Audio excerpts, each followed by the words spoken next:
নমস্কার, অ্যাস্ট্রোইজডমে সবাইকে স্বাগতম। প্রিয় দর্শক, সিংহ রাশির ফেব্রুয়ারি ২০২৬ হতে চলেছে উত্থান-পতনের মাস। প্রেম, আর্থিক, শিক্ষাজীবন ও স্বাস্থ্য সব ক্ষেত্রে সচেতনতা ও ধৈর্য বজায় রাখলে সফলতা নিশ্চিত করা সম্ভব। তো চলুন বিস্তারিত জেনে নেওয়া যাক। প্রথমত আমরা আর্থিক দিক পর্যালোচনা করব। ফেব্রুয়ারি ২০২৬ সিংহ রাশির আর্থিক পরিস্থিতি মিশ্র। মাসের শুরুতে খরচের পরিমাণ বেশি থাকার কারণে আর্থিক চাপ অনুভূত হতে পারে। বিভিন্ন প্রতিদিনের খরচ, গৃহস্থালী প্রয়োজন ও অন্যান্য দায়িত্ব আপনার অর্থ প্রবাহকে কিছুটা সংকুচিত করতে পারে। তবে মাসের মাঝামাঝি থেকে আয় কিছুটা বৃদ্ধি পাবে, যা কিছুটা স্বস্তি এনে দেবে। বড় খরচের আগে বাজেট পরিকল্পনা করা জরুরি। বিনিয়োগ বা বড় সিদ্ধান্ত নেওয়ার ক্ষেত্রে সতর্কতা অবলম্বন করুন। ব্যয়ের দিকে মনোযোগ রাখা এবং অপ্রয়োজনীয় খরচ এড়িয়ে চললে মাসের শেষের দিকে আর্থিক স্থিতি কিছুটা স্থির হবে। আর প্রেম জীবনে দেখা যায় ফেব্রুয়ারি মাসে সিংহ রাশির প্রেম জীবনের জন্য অত্যন্ত উপযোগী একটা সময়। সম্পর্কের মধ্যে আবেগ, বোঝাপড়া ও আস্থা বৃদ্ধি পাবে। যারা ইতিমধ্যেই প্রেমের সম্পর্কে জড়িত, তারা প্রিয়জনের সঙ্গে সময় কাটানো, আনন্দময় মুহূর্ত ভাগাভাগি করা এবং অবিবাহিতদের জন্য এই মাসে বিবাহের সম্ভাবনাও রয়েছে। কেউ কেউ প্রেমের ক্ষেত্রে বড় সিদ্ধান্ত নেওয়ার সুযোগ পাবেন।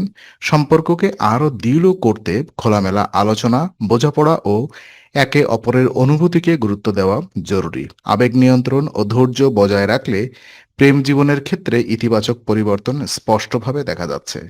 আর ওদিকে বিবাহিত জীবন যদি আমরা পর্যালোচনা করি, তাহলে দেখা যায় বিবাহিত সিংহ রাশির জন্য ফেব্রুয়ারি মাস কিছুটা চ্যালেঞ্জপূর্ণ হতে পারে। দাম্পত্য জীবনে ছোটখাটো মতবিরোধ বা বোঝাপড়ার ঘাটতি দেখা দিতে পারে। পারিবারিক দায়িত্ব ও কর্মসংক্রান্ত চাপ মাঝে মাঝে উত্তেজনা তৈরি করতে পারে। তবে ধৈর্য, সহমর্মিতা ও খোলামেলা আলোচনা বজায় রাখলে পরিস্থিতি ধীরে ধীরে স্বাভাবিক হয়ে যাবে। এছাড়া জীবনসাথীর স্বাস্থ্যের নজর দেওয়া জরুরি, কারণ তাদের অসুস্থতা বা অস্বস্তি সম্পর্কের উপরে প্রভাব ফেলতে পারে। পারস্পরিক সমঝোতা, বোঝাপড়া এবং একে অপরকে সময় দেওয়ার মাধ্যমে মাসের শেষে দাম্পত্য জীবনের স্থিতিশীলতা ফিরে আসবে। শিক্ষা এবং ছাত্র জীবনও যদি দেখা হয়, তো শিক্ষার্থীদের জন্য ফেব্রুয়ারি ২০২৬ কিছুটা ফলদায়ক মাস। মাসে কঠোর পরিশ্রমের ফল সাফল্য আসবে। মনোযোগ ধরে রাখলে পরীক্ষার ফলাফল বা অগ্রগতি সন্তোষজনক হবে। যারা নিয়মিত অধ্যয়ন ও পরিকল্পনার সঙ্গে কাজ করবেন, তারা নিজেদের ভালো ছাত্র হিসেবে প্রতিষ্ঠা করতে সক্ষম হবেন।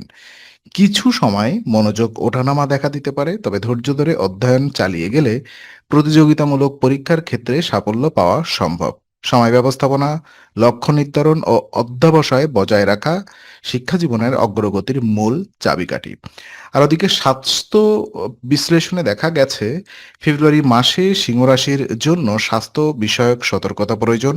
মাসের শুরুতে শরীর কিছুটা দুর্বল থাকতে পারে, রোগ প্রতিরোধ ক্ষমতা কমে যেতে পারে এবং ছোটখাটো অসুস্থতা বেড়ে যেতে পারে। কাজের চাপ বা অনিয়মিত জীবনধারা স্বাস্থ্য ঝুঁকি বাড়াতে পারে। নিয়মিত বিশ্রাম, সুষম খাদ্য এবং ব্যায়াম ও মানসিক শান্তি বজায় রাখা অত্যন্ত জরুরি। মাসের মাঝামাঝি থেকে সতর্কতা অবলম্বন করলে স্বাস্থ্য কিছুটা স্থিতিশীল থাকবে।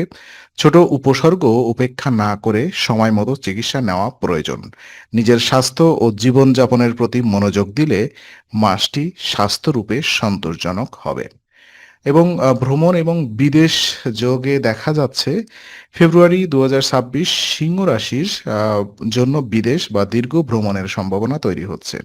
এই ভ্রমণ ভবিষ্যতের সুযোগ এনে দিতে পারে। চাকরি, ব্যবসা বা ব্যক্তিগত কারণে বিদেশ ভ্রমণের যোগ রয়েছে। আর ভ্রমণের সময় পরিকল্পনা ও সতর্কতা বজায় রাখলে এটি লাভজনক হতে পারে। নতুন জায়গা, নতুন অভিজ্ঞতা এবং সংযোগ ভবিষ্যতের কাজ বা ব্যবসায়িক সুযোগকে প্রসারিত করতে সাহায্য করবে। তবে ভ্রমণ বা স্থানান্তরের আগে সব প্রয়োজনীয় ব্যবস্থা নেওয়া ও পূর্ব প্রস্তুতি নিশ্চিত করা জরুরি। এই সময়ে ভ্রমণ আপনার ব্যক্তিগত ও পেশাগত জীবনে ইতিবাচক প্রভাব ফেলবে। তো চলুন কিছু জ্যোতিষ উপায় আমি আপনাদেরকে বলছি। আম সিংহ রাশির ফেব্রুয়ারি মাসে এই জাতক জাতিকাদের জীবনে বিভিন্ন ক্ষেত্রে শুভ ফল আরো নিশ্চিত করতে কিছু সহজ জ্যোতিষ উপায় অনুসরণ করতে পারেন।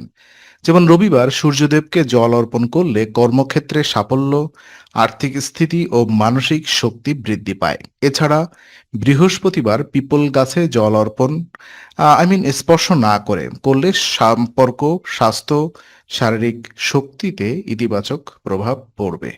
আর বিশ্বাস ও নিয়মিতভাবে আই মিন এই উপায়গুলো পালন করলে মাসের উত্থান-পতনের চ্যালেঞ্জগুলো সহজে মোকাবেলা করা সম্ভব হবে এবং সাফল্য ও শান্তিও বৃদ্ধি পাবে। তো আজকের আলোচনা আমরা এখানেই ইতি করছি। ভালো লেগে থাকলে লাইক, কমেন্ট ও শেয়ার করুন। আরও এমন ভিডিও পেতে অবশ্যই আমাদের চ্যানেলটি সাবস্ক্রাইব করুন। আবার দেখা হবে, ততক্ষণ ভালো থাকুন, শান্তিতে থাকুন। নমস্কার।